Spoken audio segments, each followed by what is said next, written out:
Soy Martín. Mi trabajo es guiar gente por los picos. Soy de la montaña. Pero esta historia es de cuando quise hacer una travesía solo. Me tomé unos días para desconectar. Fui a la cordillera, cerca de El Chaltén, en marzo. No es el pico, pero es alto y duro. Estaba a 2 días de caminata del pueblo. Me metí en un refugio de guardaparques que usan solo en temporada alta. Había una nevada ligera. El viento silbaba fuera. Normal. La primera noche estuvo tranquila. La segunda, todo cambió. Estaba acostado en mi saco. Eran las 3 de la mañana. Me despertó una cosa, el silencio. De repente. El viento se detuvo. La nieve dejó de caer. No había ni un solo crujido de hielo. Nada. En la montaña eso es antinatural. Siempre hay algo. Sentí que se me erizaba el pelo desde la nuca hasta los pies. Me senté. Agarré mi frontal y la encendí un segundo. Estaba solo en esa cabaña de madera. El aislamiento me pegó fuerte. Luego, lo escuché.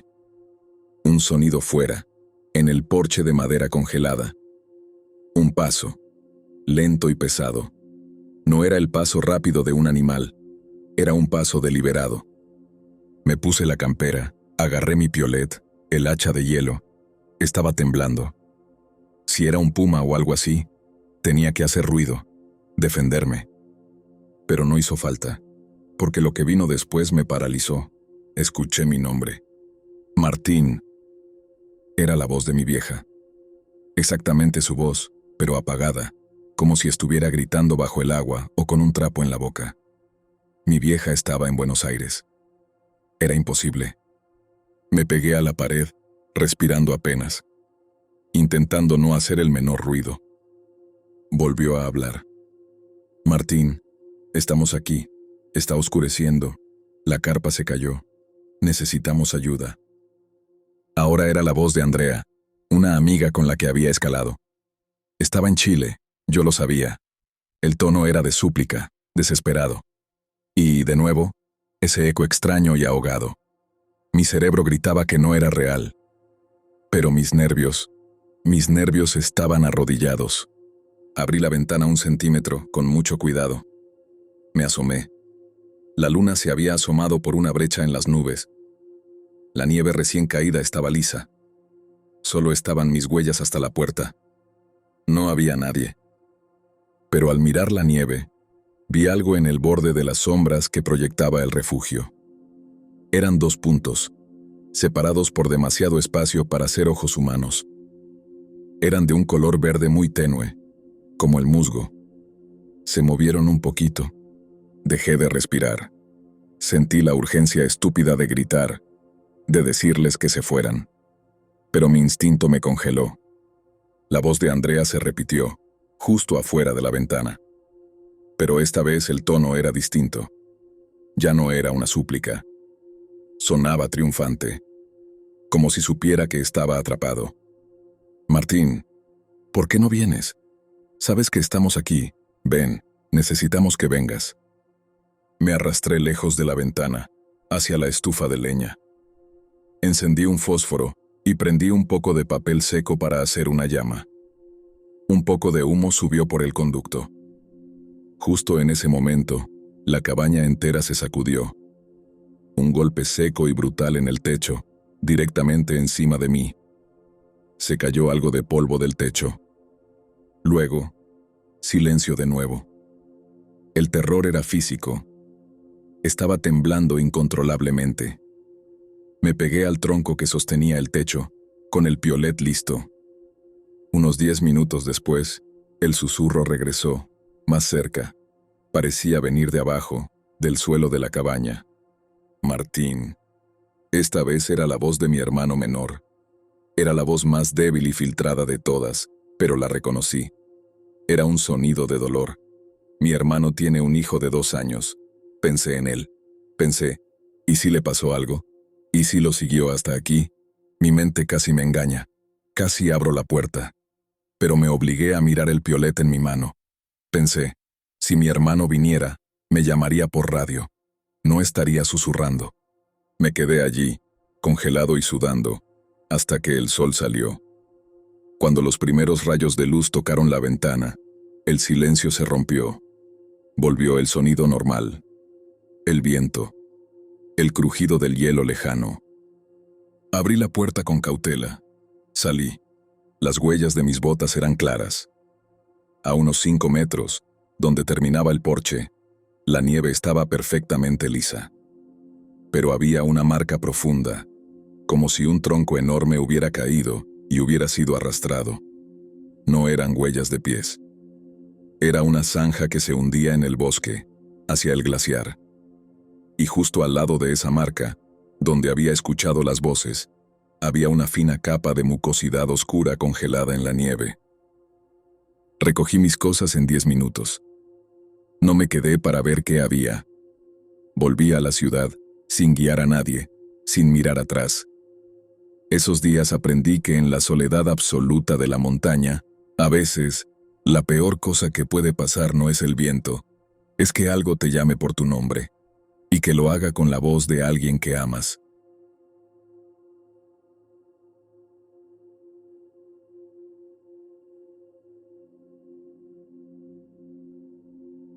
Yo trabajaba como técnico de campo. Buscaba fósiles de mamíferos grandes en la provincia de Chubut. Días y días solo. Mi campamento era un remolque viejo a 60 kilómetros de la Ruta 3, en medio de la nada. La Patagonia es desierto de piedra y viento. Crecí en el sur.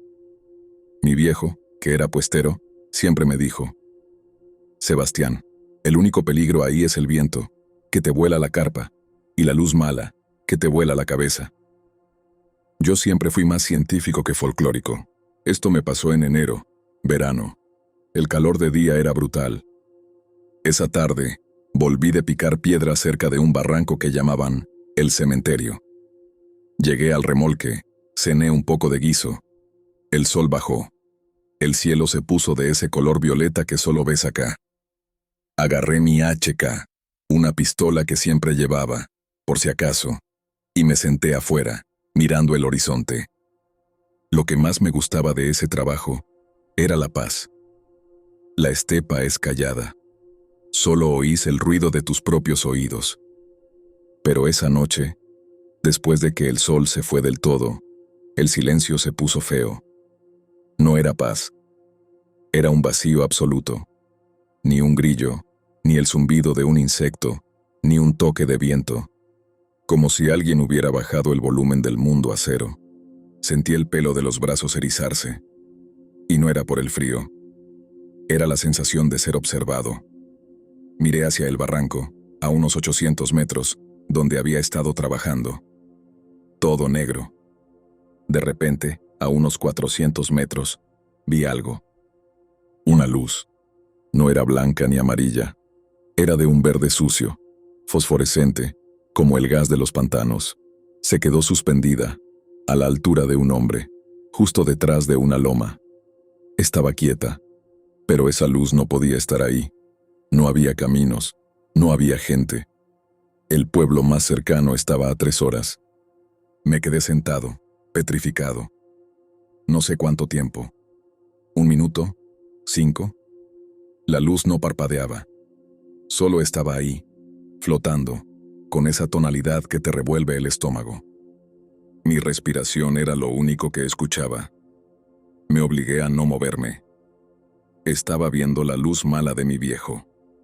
De pronto, la luz se movió lateralmente, como si la estuviera cargando alguien que caminaba muy lento. Y luego se detuvo, se quedó quieta de nuevo. Me di cuenta de algo que me hizo tragar saliva. Detrás de la luz, una sombra muy tenue, se notaba contra el cielo todavía con luz residual. Era delgada, casi transparente, y no parecía tener piernas. La sombra se mecía con la luz, como si la estuviera sosteniendo un tronco. La luz verde hizo algo peor. Se elevó, muy despacio, hasta unos 3 metros de altura, y luego se apagó. De golpe. Oscuridad total. Y el silencio seguía ahí. El silencio que te vuelve loco. Esperé. Con el arma sobre mis rodillas, pero sin poder moverme. Unos segundos después, sentí el impulso de mirar hacia mi izquierda, hacia el sur. Y ahí estaba. 50 metros. Mucho más cerca. Una luz roja, no verde, roja, como carbón incandescente. Y no flotaba. Estaba a ras del suelo, justo donde el desierto se hacía pura arena. Se movió hacia mí, arrastrándose. Muy rápido. La seguí con los ojos. Y en ese movimiento, me di cuenta de lo que era. Esa luz era un ojo, un solo ojo, rojo y brillante, que se movía a ras de suelo, dejando un pequeño rastro de vapor o bruma oscura.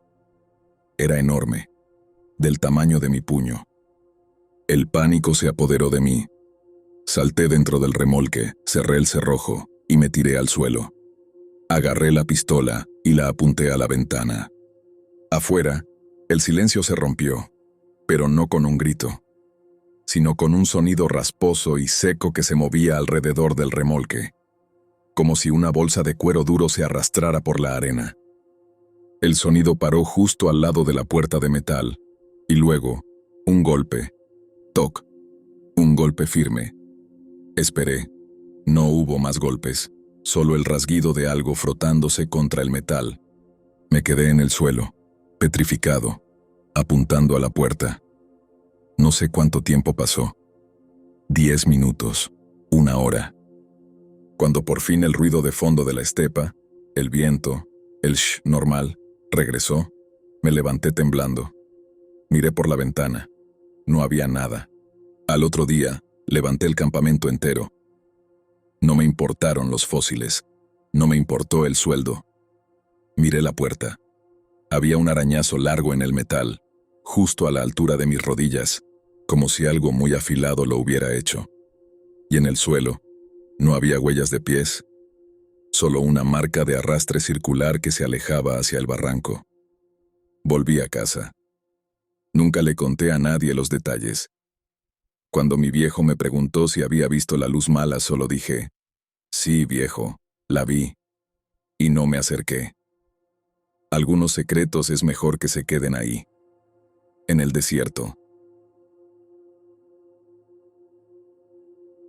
Mi nombre es Lucas. Soy guía de montaña.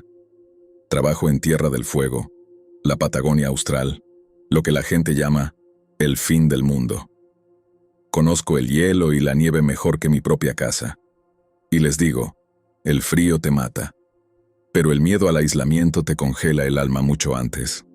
Esto me pasó en julio, pleno invierno. Había decidido hacer una travesía de varios días solo, fuera de temporada. Necesitaba probar equipo nuevo y, sinceramente, necesitaba el silencio. Iba por un paso difícil entre 2 picos, cerca de Ushuaia. El tercer día, el tiempo se pudrió. Una nevada blanca y cerrada, con viento huracanado. La visibilidad cayó a 0. Me refugié como pude en una cueva de hielo natural, a casi 1000 metros de altura. Estuve ahí casi 12 horas. Cuando la tormenta se calmó, el frío se intensificó. Era la madrugada. El cielo estaba claro, y la luna era una navaja brillante. Salí de la cueva. Tenía que moverme antes de que el sol saliera y ablandara la nieve. Me puse mis raquetas y empecé a avanzar hacia el paso, con mucho cuidado. La nieve estaba a la altura de la rodilla, y el silencio era otra vez ese silencio de vacío que te grita que estás solo. Y entonces lo vi, a unos 50 metros de mí, justo en el borde del paso, donde el viento había limpiado una placa de hielo grueso, había algo parado. Al principio, pensé que era una de esas rocas altas que la gente confunde con personas. Pero al acercarme un poco, me di cuenta de que no. Era un hombre. Estaba de pie, completamente inmóvil. Vestía una ropa gruesa, vieja, de lana oscura. No tenía equipo moderno. No llevaba mochila, ni bastones, ni casco. Solo estaba parado ahí, mirando hacia la cima del paso, en medio del hielo. Me detuve. Mi corazón se aceleró a 100 por hora. ¿Qué hace alguien aquí? ¿Perdido? ¿Congelado? Me acerqué más, gritando contra el silencio helado. ¡Hola! Necesitas ayuda. Soy guía. Te puedo ayudar. Mi voz sonó ridícula. Se disolvió en la inmensidad. El hombre no se movió. Ni un centímetro. Estaba congelado en su sitio. Me acerqué hasta unos 10 metros. Estaba tan quieto que pensé que estaba muerto. Literalmente una estatua de hielo y carne. Pero al mirar de cerca, noté algo imposible. A pesar del frío extremo y del viento anterior, no estaba cubierto de escarcha. La lana estaba limpia y seca, y su postura no era la de alguien que colapsa. Estaba erguido, con los brazos colgando, mirando fijamente la cresta. Me detuve en seco. Sentí una ola de pánico frío subir por mi espalda. Decidí rodearlo, manteniendo la distancia. Cuando pasé a su lado, lo miré a la cara. Llevaba un gorro de lana, de esos que cubren media cara, pero se le veían los ojos. Estaban abiertos, y no estaban vidriosos. Eran de un marrón oscuro y estaban enfocados en la cima. No parpadeaban. Mi cerebro me gritó que estaba vivo, pero mi instinto me gritaba que eso no era verdad. Nadie puede estar quieto en ese frío por horas sin morir, ni parpadear. Seguí avanzando, sintiendo su mirada fija en mi espalda. A cada paso que daba, el terror crecía. Sentí que no me estaba viendo, sino que me estaba esperando. Cuando avancé unos 20 metros, y ya estaba entrando al paso, me obligué a mirar hacia atrás por encima del hombro. El hombre seguía ahí, inmóvil. Pero, y esto es lo que todavía me quita el sueño, su cabeza se había girado. Solo la cabeza. Lenta, muy lentamente, se había girado sobre su cuello, y ahora estaba mirándome directamente. Sus ojos oscuros estaban clavados en mí, sin expresión. No grité, no pensé. El miedo se volvió físico. Dejé de caminar y empecé a correr. Corrí por el paso, a pesar del hielo, a pesar del riesgo. No me importaba caerme. Solo quería que esa mirada se fuera de mi espalda. Corrí hasta que sentí que los pulmones me explotaban. Cuando ya estaba al otro lado del paso, me tiré detrás de una roca y esperé. 10 minutos después, me atreví a mirar de nuevo. El hombre ya no estaba. El paso estaba vacío, solo nieve y hielo. Nunca más volví a esa ruta. No sé si era el fantasma de un montañista perdido, una alucinación por el frío, o algo de ese folclore antiguo patagónico. Pero entendí la regla. En la Patagonia, cuando encuentras a alguien que no debería estar ahí, que no te mira y no te pide ayuda, es porque no te necesita. Está esperando otra cosa. Y esa cosa eras tú.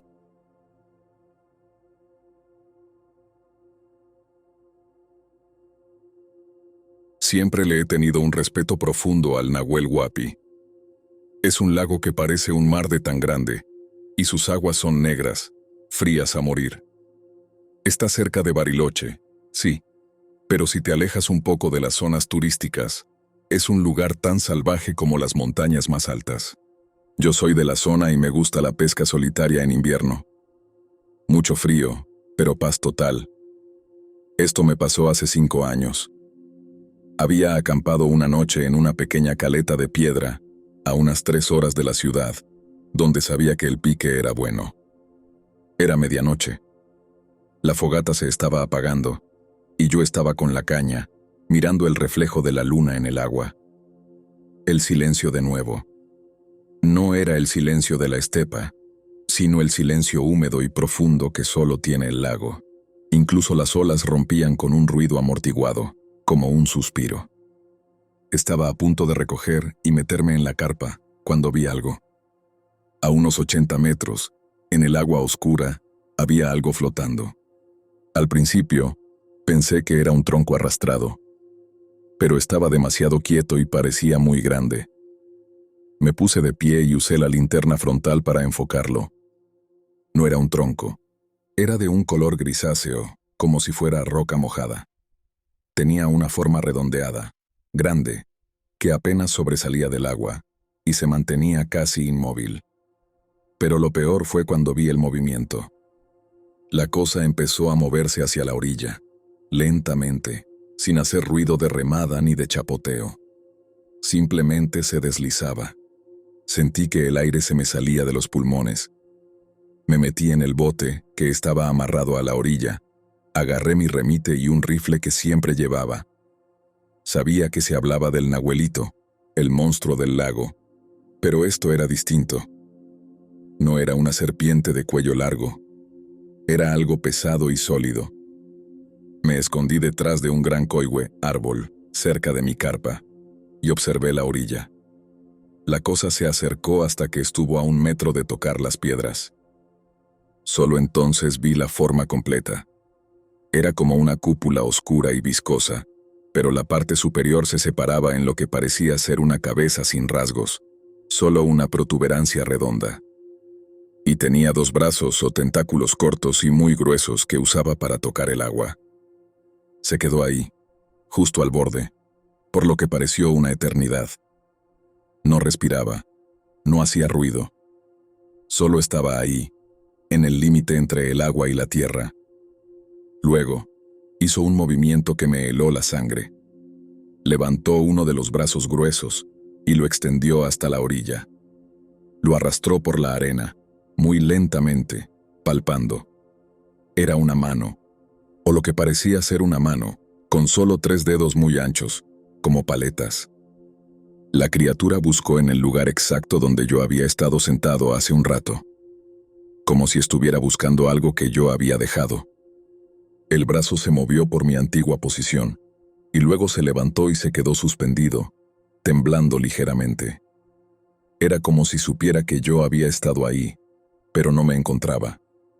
Mi corazón latía tan fuerte que pensé que iba a oírlo. Me quedé inmóvil detrás del árbol.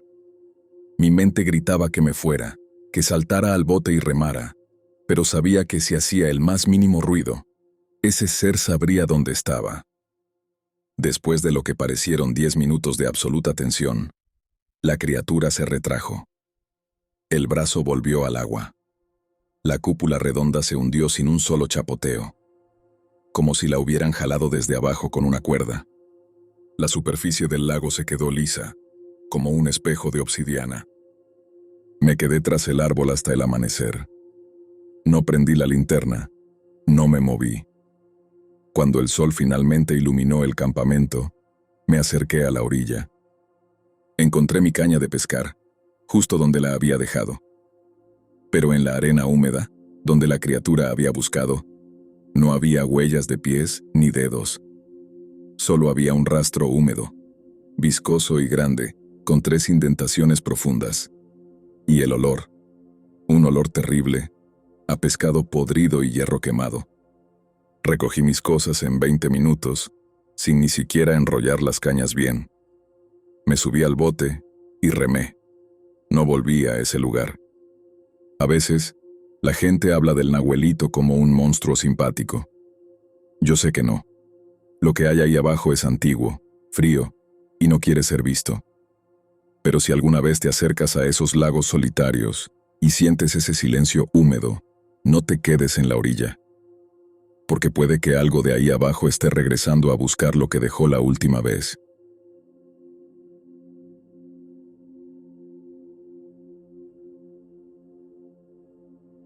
Mi trabajo era el mantenimiento de faros.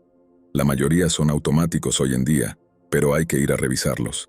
No hay nada más solitario que un faro en una isla remota en el sur. Esto me pasó en una de esas islas, cerca del Cabo de Hornos, en la parte chilena. Un faro viejo, abandonado hace casi 20 años después de un incendio. Solo quedaban las ruinas de la casa del farero y la torre de hierro quemada. Me llevaron en lancha y me dejaron solo por 3 días para hacer un informe estructural. Apenas se fue la lancha, el clima se puso feo. Típico. El viento era un golpe constante, y la niebla, una niebla densa, gris y fría, se tragó la isla entera. No se veía el mar, solo blanco. La primera noche estuvo bien. Comí y me metí en mi carpa, que puse dentro de los restos de la vieja casa para protegerme del viento. La segunda noche, la cosa se pudrió. Me despertó el viento, pero sonaba diferente. No era solo aire, parecía que soplaba a través de algo, como si el viento estuviera silbando por un agujero o una rendija. Encendí mi frontal y miré el reloj. 4:15 de la mañana. Me senté en la carpa, esperando que pasara. Y entonces, escuché algo que no era el viento. Una voz. Lejana, distorsionada, como si viniera de muy lejos. Era un susurro fuerte. Aquí. Me congelé. Sabía que estaba solo, absolutamente solo en esa roca. Apagué la linterna. El susurro se repitió, un poco más cerca. Sonaba profundo y grave, como si viniera del propio fondo del mar, pero la palabra era simple. Aquí, Ariel. Me llamó por mi nombre. Agarré mi cuchillo y salí de la carpa. La niebla era tan espesa que no veía mis manos. No se veía el faro. No se veía nada. Solo escuchaba el golpeteo del viento. Me obligué a pensar. Es el eco. El viento haciendo un sonido raro en la chimenea quemada. Pero la voz no tenía eco. Sonaba como si estuviera a 20 metros. Me pegué a la pared de piedra de la ruina. El corazón me latía en los oídos. El sonido volvió, esta vez desde la dirección de la torre del faro. Estaba más claro. No era un susurro, era una llamada lenta, pausada, grave. Ariel, te estaba esperando. Me quedé ahí, sudando frío. Me di cuenta de que la niebla no estaba quieta, se estaba moviendo. No por el viento, sino como si algo grande la estuviera desplazando. Era una masa opaca que se movía entre la ruina y la torre. Saqué el flare, bengala, de mi kit de emergencia. Sabía que si encendía algo, iba a revelar mi posición, pero la oscuridad me estaba matando. La encendí. La luz de la bengala naranja desgarró la niebla. Iluminó la base quemada de la torre. Y ahí, justo en la base, donde la luz no llegaba del todo, vi la cosa. No era humana. Era una masa oscura y desordenada, pegada al muro de la torre. Tenía la textura de alquitrán húmedo y lana quemada, y parecía estar hecha de muchas extremidades que no terminaban de formarse.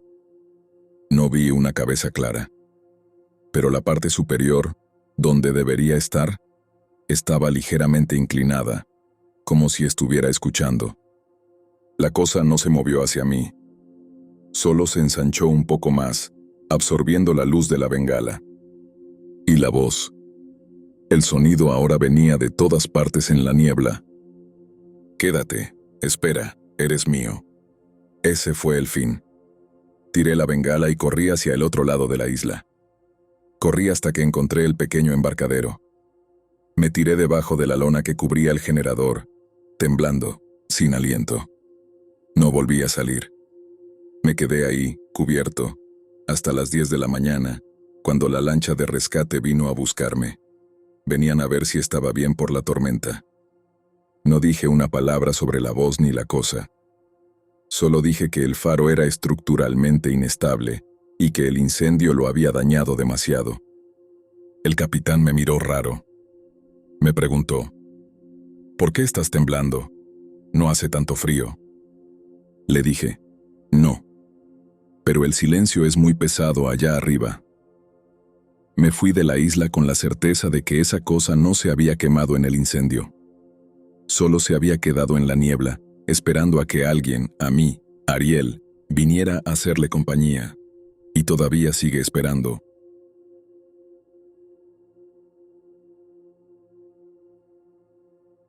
Siempre me gustó el silencio del campo. Trabajo con ganado. Soy arriero. Paso días solo, a caballo, arreando las ovejas de una estancia a otra. La pampa es mi casa, pero hay lugares que hasta la gente del campo evita. Este paso se llama Cañadón del Desvío. Es una cicatriz en la tierra, un tramo de sendero viejo y abandonado. Los viejos dicen que ahí hay un gualicho clavado, una maldición vieja. Me tocó cruzarlo en marzo. Tenía que llevar el ganado a la estancia vecina, y el patrón me ordenó ir por ahí para ahorrar tiempo. Era media tarde. El sol ya pegaba de costado. Apenas entré al cañadón, noté el cambio.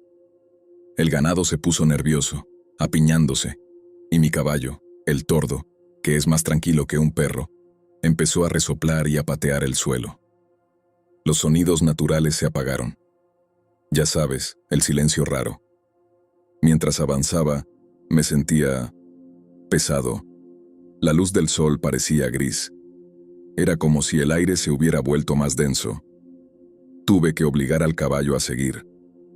Al fondo del cañadón había una curva grande, justo antes de salir a campo abierto. En ese momento, escuché el sonido. Un silbido, corto, claro y muy familiar. Era el silbido de mi patrón, don Anselmo. Lo usaba para llamarme o para que moviera las ovejas. Me detuve. ¿Don Anselmo? Imposible. Estaba a más de 40 kilómetros. Volvió a silbar, más fuerte. Venía de delante de mí, justo después de la curva. «Hola, don Anselmo, ¿es usted?», grité.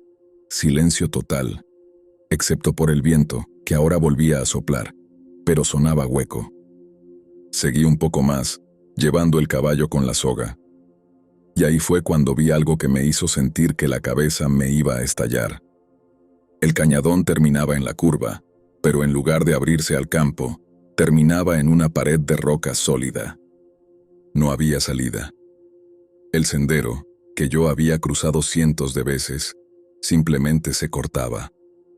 No había pasado, no había nada. Estaba atrapado. Pero lo que me asustó de verdad fue la sensación de que esa roca no debería estar ahí. Y entonces, el silbido vino de detrás de mí, justo donde yo acababa de entrar al cañadón. «Aquí, Ramón, aquí». No era la voz de don Anselmo, era el silbido, pero con un timbre que te hacía sentir que te estaban desollando el nervio óptico. Y la palabra «aquí» estaba dicha con un grito de cabra al final. Algo animal, desesperado y burdo. El caballo se volvió loco.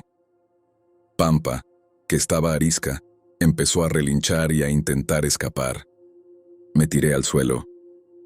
Agarré mi rifle y miré hacia atrás. La entrada del cañadón estaba cerrada por la niebla. Una niebla gris, baja, que no debería estar ahí en esa hora. Y de la niebla salió algo. No era la figura alta ni la masa oscura. Esto era solo la sombra. Una mancha oscura y gruesa que se movía a la altura de un niño, pero a una velocidad increíble. No se arrastraba, se deslizaba sobre el suelo rocoso. Esa cosa no parecía querer tocarme, pero venía directo a donde yo estaba. Sentí que me iba a desmayar del miedo. Cerré los ojos, pegué un grito y, sin pensar, disparé 3 veces hacia la sombra. Los disparos resonaron y se multiplicaron. El eco fue terrible. Y con los disparos, la sombra se detuvo. Y se oyó un sonido de vidrio roto o ramas secas que se partían. Abrí los ojos. La sombra ya no estaba. La niebla se disipó tan rápido como apareció. Y el cañadón volvía a tener su salida. La pared de roca había desaparecido. Estaba el sendero normal, abriéndose al campo. No esperé. Me subí al tordo, que seguía temblando, y arreé al ganado hacia la salida como un loco. No paré hasta la medianoche en la estancia vecina. Al día siguiente, volví al cañadón con don Anselmo. Le dije que había habido un derrumbe y que tuve que disparar al aire. Don Anselmo solo miró el sitio donde yo había disparado. No había rocas, solo una mancha oscura y grasosa en el suelo de piedra, y 3 casquillos de rifle. Él me miró y me dijo: «Ramón, ese es el Gualicho. No quería tu ganado. Te quería a vos, quería que te quedaras. Y te silbó para que creyeras que no estabas solo. Nunca se vuelve a pasar por ahí. Aprendí ese día que en la Patagonia, a veces, lo que más miedo da no es la bestia, sino la magia negra que te hace dudar de lo que ven tus ojos. Y que esa cosa, sea lo que sea, Sabe usar la voz de la gente que te importa. Por eso, ahora, cuando don Anselmo me silba, siempre le pido que me hable. Nunca contesto solo al silbido.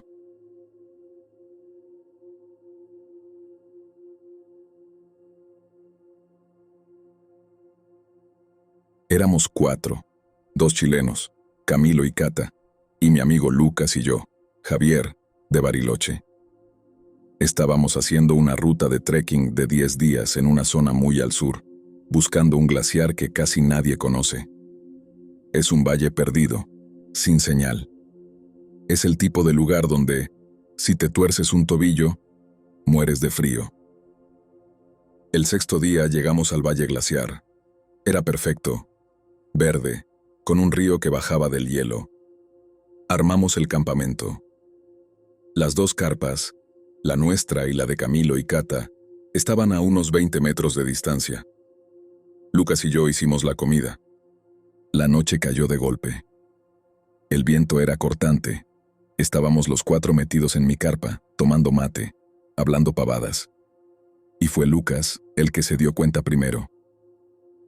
«Che, ¿cuándo armaron la otra carpa?», preguntó. Nosotros lo miramos. «¿Cuál otra? Si ya está Cata y Camilo en la suya». «No, boludo», dijo Lucas. «Una tercera. Mira por la ventana». Camilo, que es el más cínico, abrió el cierre de la tienda y sacó la cabeza. La luz de la luna era fuerte. Se quedó en silencio, con la cabeza afuera. Luego entró y nos miró con los ojos abiertos. «Hay otra carpa, justo al lado de la nuestra», dijo Camilo sin voz. Salimos los 4. El frío nos golpeó. A unos 10 metros de nuestra carpa, al lado de la carpa de Cata y Camilo, había una tercera tienda. Era una carpa de trekking, idéntica a la nuestra. El mismo modelo, el mismo color verde gastado. Estaba armada perfectamente. Nos acercamos con las frontales. Lo que vimos fue peor. No era solo idéntica. Tenía todo un campamento idéntico alrededor. Había una mochila de trekking, igual a la de Lucas, pero rota y descolorida, como si hubiera estado ahí bajo el sol y la lluvia durante meses. Había una fogata, pero eran cenizas viejas, cubiertas de musgo, no de la noche anterior. Cata se agachó y tocó la carpa. La tela estaba podrida. «Esto lleva aquí mucho tiempo», susurró Lucas. «Pero no lo vimos cuando armamos. No estaba». Pero el terror real fue cuando me di cuenta de un detalle en el suelo, justo entre las 2 carpas idénticas. Había un par de botas de trekking, del mismo modelo que las mías. Estaban puestas una al lado de la otra, como si alguien se las hubiera quitado para entrar a dormir. Estaban secas y rígidas, y dentro había tierra, no pies. Camilo apuntó la luz hacia la entrada de esa carpa fantasma. Estaba cerrada con el cierre. «¿Y si es un campamento que quedó del año pasado?», preguntó Cata. «No lo sé», dije yo. «Pero si es del año pasado, ¿por qué está a 5 metros de nosotros? ¿Y por qué tiene el mismo modelo de carpa y las mismas mochilas?». Nos quedamos en silencio, mirando. Nos invadió la certeza de que había alguien dentro. Lucas agarró un bastón de trekking y, temblando, lo usó para golpear la lona de la carpa podrida. Sonó hueco. En ese momento, Camilo gritó y saltó hacia atrás. Apuntó su frontal hacia la parte trasera de la carpa fantasma. Había una sombra. No era una silueta de persona, sino un agujero negro en la niebla que se había formado de repente. Estaba detrás de la carpa, quieta. Y de ese agujero, escuchamos un sonido. No era una voz. Era un chasquido seco y rápido, como el de 2 huesos golpeándose.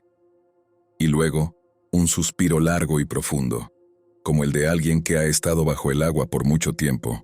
Agarramos nuestras mochilas, sin siquiera intentar desarmar nada. Abandonamos todo: la comida, la carpa idéntica de Camilo y Cata, y la nuestra. Corrimos por el valle hasta que la luz del amanecer apareció. No hablamos. Solo corríamos. Cuando llegamos a la primera cabaña de guardaparques, 3 días después, el hombre nos miró como si hubiéramos visto un fantasma. Nos preguntó de dónde veníamos. Le dijimos el nombre del glaciar. Él se puso pálido. Chicos, no se puede pasar por ahí. Esa ruta está cerrada hace 8 años. Hubo 2 biólogos y 2 guías que se perdieron ahí. Nunca encontraron el campamento. Nosotros nos miramos. La carpa idéntica. Las botas. La mochila rota y descolorida. Supimos la verdad. Lo que vimos no era un campamento viejo. Era nuestro campamento. Y lo que estaba en esa carpa idéntica, o en esa sombra, estaba esperando a que nosotros, o una versión de nosotros, fuéramos lo suficientemente viejos y fríos para entrar a dormir. Desde ese día, Lucas no acampa. Y yo, cuando armo la carpa, siempre cuento cuántas tiendas hay. Si veo una más, me voy corriendo sin preguntar. Porque el tiempo en la Patagonia, a veces, no corre en línea recta.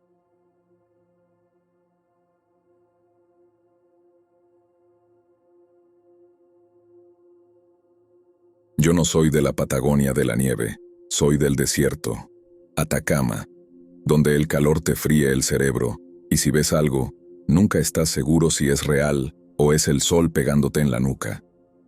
Mi trabajo era revisar viejas líneas de tren, las que se usaban para la minería y que llevan décadas muertas. Esto me pasó en una línea que iba hacia una mina abandonada, a casi 4.000 metros de altura. Era julio. El día era seco y brutal. Había acampado en una caseta de vigilancia oxidada. La caseta estaba a unos 300 metros de la vía. Me acosté tarde. A eso de las 3 de la mañana, me despertó un ruido que no debería existir. El silbido de un tren, no el ruido moderno. Un silbido antiguo, metálico y ahogado, como si le faltara presión. Y luego, el sonido de vías vibrando. Me levanté y me pegué a la ventana de la caseta. No podía ser. Esa línea estaba muerta. No tenía energía, y el último tren de carga pasó por ahí en los años 70. Pero ahí estaba. En la oscuridad, vi las luces. 2 faros viejos, de color amarillo quemado, que se movían lentamente por la vía, dirigiéndose hacia la mina abandonada. El tren entero era una aparición. Era una locomotora de vapor negra y pesada, muy vieja, que arrastraba vagones de carga cerrados. No hacía el ruido ensordecedor de la maquinaria, sino un rumor bajo y constante, como un trueno distante, y el crujido desesperado de los durmientes de madera. Me obligué a salir. Me puse las botas y corrí hacia la vía para ver qué demonios estaba pasando. Llegué a la vía y me tiré al suelo, escondido detrás de una pila de durmientes rotos. El tren estaba a 50 metros de mí. Cuando pasó, el aire se puso helado. A pesar del calor del desierto, me golpeó un frío que me llegó a los huesos. Y el tren no hacía ruido de vapor. No había humo. Lo observé pasar. Los vagones eran viejos, de madera gruesa, con las ventanillas cerradas o tapiadas. Pero en uno de los vagones, justo en la mitad, la tapa de la trampilla de ventilación estaba abierta. Y al pasar por esa abertura, vi algo. No vi gente. Vi un montón de sombras oscuras y quietas. Y un olor nauseabundo me llegó. A metal oxidado y, peor, a tierra mojada y dulce. Me quedé quieto hasta que pasó el último vagón. Y aquí viene lo que me destrozó la cabeza. El último vagón tenía una luz roja pequeña en la parte trasera. Seguí la luz con los ojos, esperando que desapareciera en la oscuridad de la línea. Pero el tren no siguió. A unos 100 metros de donde yo estaba, la vía del tren terminaba. Había un derrumbe, y las vías simplemente se levantaban y se perdían en un montón de arena y rocas. El tren fantasma, sin embargo, siguió adelante. Las luces rojas y amarillas continuaron avanzando, flotando en el aire oscuro, sin tocar el suelo, sin dejar de moverse, hasta que desaparecieron detrás de una formación rocosa lejana. Me quedé allí, solo, con el corazón en la garganta, sintiendo el frío que había dejado a su paso. Volví a la caseta, agarré mi radio satelital y hablé con el jefe. Le dije que había oído algo raro y que necesitaba volver. A la mañana siguiente, no había huellas del tren. Solo mi mochila, mi equipo y el sol caliente. Pero me acerqué a la vía, donde vi que el tren había pasado. Y lo que encontré fue algo real. En un durmiente viejo, justo donde el tren había cruzado, había una mancha oscura y grasosa que no se parecía al aceite. Y en la arena, junto al durmiente, encontré 3 monedas muy viejas, de un metal que no era cobre ni plata, con un símbolo grabado que no reconocí. Guardé las monedas. Volví a casa. Nunca me acerqué a esa mina de nuevo. No sé qué transportaba ese tren fantasma, o a dónde iba sin vías. Pero sé que lo que yo vi no era un espejismo. Era algo que corría por una línea de tiempo que ya no existe, y por la noche, en la inmensidad del desierto, el tren vuelve a buscar lo que dejó olvidado en el camino. Y las monedas me recuerdan que yo, de alguna manera, fui testigo de su carga.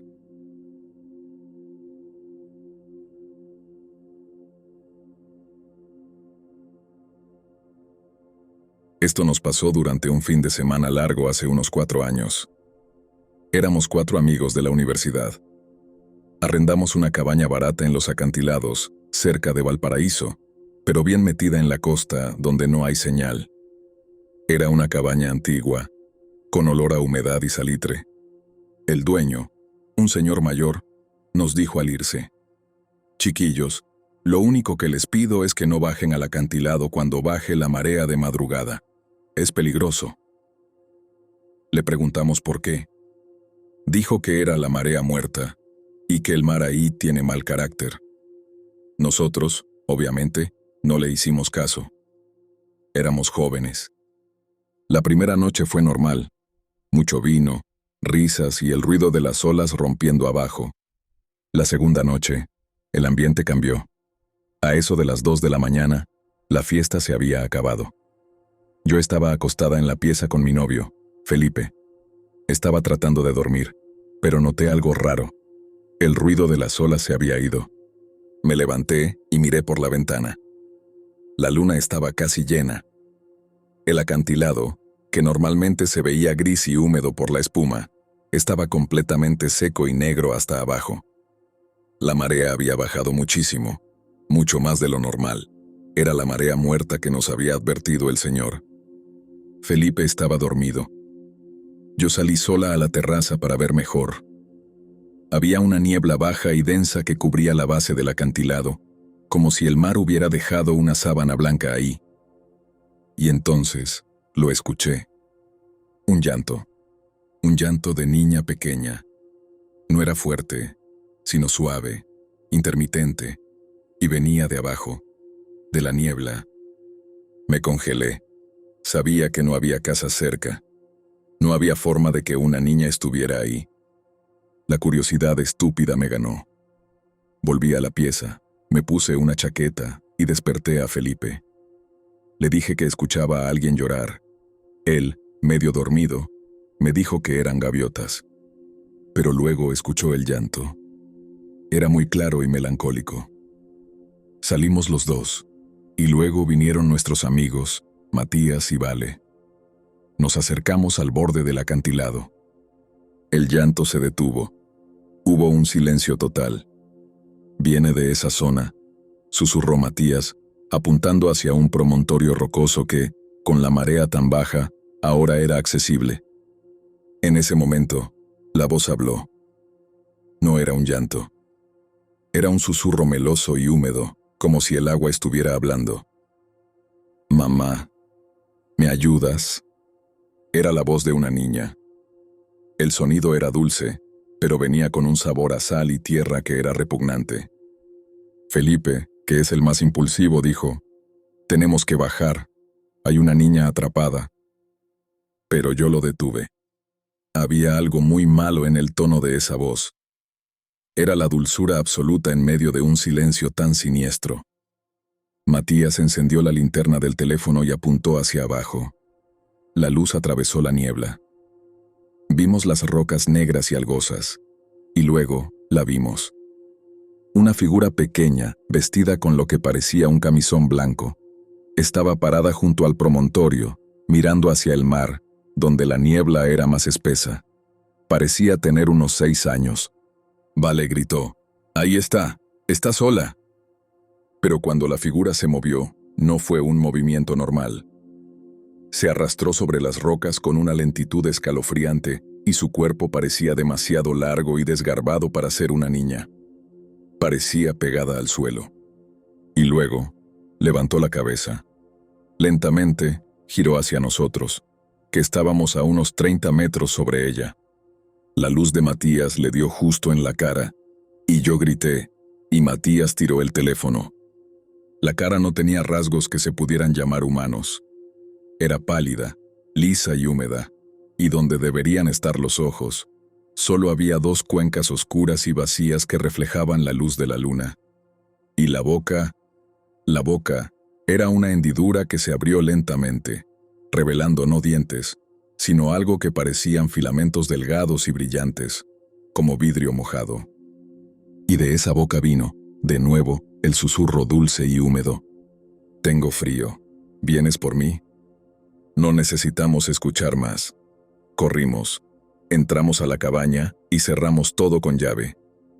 Empujamos los muebles contra la puerta. Estábamos histéricos. Nos quedamos en la sala, temblando, hasta el amanecer. Cuando el sol salió y el mar volvió a romper con fuerza contra el acantilado, abrimos la puerta. Salimos a la terraza. El mar estaba en su nivel normal. Las rocas estaban cubiertas por la espuma. No había rastro de la figura ni del llanto. Pero en el balcón de madera, justo al lado de donde habíamos estado parados, había un montón pequeño de arena de mar y algas rojas, como si alguien lo hubiera dejado ahí. Y el olor a sal muerta era terrible. Recogimos lo que pudimos y nos fuimos en el primer bus. Nunca contamos la historia completa al dueño. Pero sé que lo que vimos no era una niña.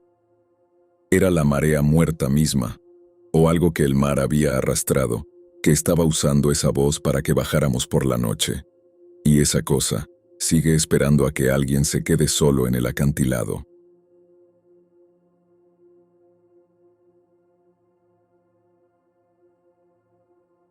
Yo soy Fede. Llevo 15 años manejando camiones por el sur. La Ruta 40, esa te la conozco de memoria. Lo que más miedo da no es el hielo, es el vacío. Esto pasó hace 3 años. Iba a Calafate. Paré cerca de la estancia, el viento muerto. Estaba reventado. La 1 de la mañana la radio solo hacía shh. Bajé a tomar un mate y estirar las piernas. Apenas puse un pie en la tierra, sentí ese frío feo, ese que te avisa que algo está mal. Mi perro, Pampa, se quedó en el asiento gimiendo. Nunca hace eso. Es un animal de estepa, duro. Estaba apoyado en el camión. Oscuridad total, luna astilla. Las luces de posición no servían de nada. A unos 100 metros vi un parpadeo. Una luz. No era un coche. Se movía demasiado alto, muy lento. Caminando, apagándose y prendiéndose, hacia un corral de piedra abandonado. Me quedé quieto. El corazón me empezó a latir fuerte, de ese modo que sentís el pulso en la garganta. Pampa gemía más fuerte. La luz se detuvo, y detrás vi la silueta. Algo se interponía en la linterna, pero la silueta no era normal. Era jodidamente larga. Mido 1,85. Esto era el doble, fácil. Estaba inclinado, buscando algo. No lo pensé. Quise agarrar la escopeta que tengo abajo del asiento, pero justo ahí, la figura se enderezó. Lento, se levantó por completo. La linterna se cayó, alumbrando la cosa desde abajo. Sus extremidades eran flacas, como si estuviera hecho de alambres retorcidos. La cabeza era una piedra. No tenía cuello. Nos estaba mirando. El miedo me pegó un puñetazo en el estómago. Salté dentro de la cabina. Arranqué, metí primera y pisé el acelerador a fondo. Mientras el camión rugía, miré por el espejo. La luz de la linterna se había apagado, pero la silueta estaba corriendo a una velocidad imposible. Se movía como un insecto, con esas piernas larguísimas, 10 metros en cada zancada. No me alcanzó, pero justo antes de salir del campo visual, escuché algo. A través del motor y del viento. Un grito, pero no era un grito.